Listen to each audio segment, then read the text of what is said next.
कहानी शुरू होती है एक शांत गांव से। इस गांव में दो जिगरी साथी रहते थे, राय स्टार और जेरोक्स। दोनों इतने बहादुर थे कि गांव वाले उन्हें अपना रक्षक मानते थे। किसी भी संकट में यही दोनों सबसे आगे खड़े दिखाई देते। गांव से बाहर निकलने का रास्ता एक सुनसान जंगल से होकर जाता था। यह जंगल गांव की जिंदगी की धड़कन था, क्योंकि हर रोज गांव वाले इसी रास्ते से शहर जाया करते थे। लेकिन एक हादसे ने सब बदल दिया। गांव का सबसे धनी व्यक्ति वेणु एक रात अपनी विशाल जीप से उसी जंगल से गुजर रहा था। अचानक ब्रेक ने काम करना बंद कर दिया। जीप बेकाबू होकर सीधे एक बड़े पेड़ से जा टकराई और बुरी तरह पलट गई। मौके पर ही वेणु की मौत हो गई। गांव वालों ने अगले दिन उसका दाह संस्कार कर दिया। मगर उस दिन से जंगल में अजीब घटनाएं होने लगी। जो भी इंसान रात में जंगल पार करने जाता वापस नहीं लौटता। कुछ ही दिनों बाद गांव का सरपंच अपनी गाड़ी से उसी सुनसान जंगल से गुजर रहा था। तभी उसके पीछे एक जीप आकर रुक गई। जीप की आवाज सामान्य नहीं थी। ऐसा लगता था जैसे लोहे की चीखें गूंज रही हों।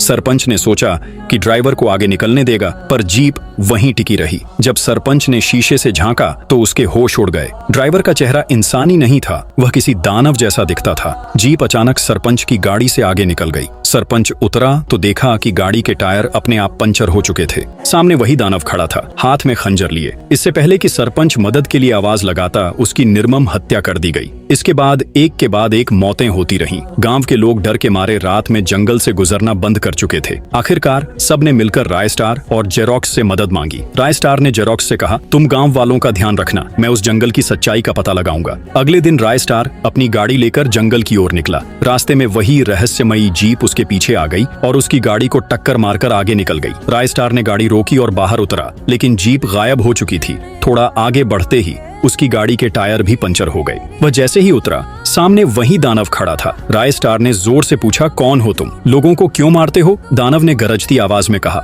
मैं वेणु हूँ। इसी जंगल में मेरी मौत हुई थी। अब जो भी इस जंगल से गुजरेगा उसका अंत मैं करूंगा। राय स्टार ने कहा, लेकिन गांव वालों की इसमें क्या गलती? तुम्हारा हादसा तुम्हारी लापरवाही थी। वेणु ने खतरनाक हंसी के साथ कहा, गलती कोई भी हो, अब मुझे सबको मारने में मजा आता है और अब तुम्हारी बारी है। अचानक जंगल में घना धुआं छा गया। जमीन हिलने लगी, आसमान में गड़गड़ाहट होने लगी।